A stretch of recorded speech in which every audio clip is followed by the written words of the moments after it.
আসসালামু আলাইকুম। Hello viewers, কেমন আছেন? আশা করি প্রত্যেকে ভালো আছেন। জানিয়ে দেব গতকালকের করোনার সর্বশেষ খবর। আজ ১৩ই ফেব্রুয়ারি রোজ রবিবার করোনার সর্বশেষ আপডেট।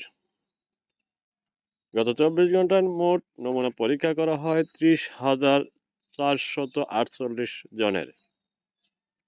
গত ২৪ ঘন্টায় মোট শনাক্ত হয় ৫,০২৩ জন। এখন পর্যন্ত মোট শনাক্ত হয় ১৯,৪৯,৮০৩ জন। গত ২৪ ঘন্টায় শনাক্তের হার ১৬.৫%। গত ২৪ ঘন্টায় মোট সুস্থ হয়েছে ৮,৮২১ জন। এখন পর্যন্ত মোট সুস্থ হয়েছে ১৬,৬৫,০৮১ জন। গত ২৪ ঘন্টায় মোট মৃত্যুবরণ করে ২০ জন। এখন পর্যন্ত মোট মারা যায় ২৮,৭৯১ জন।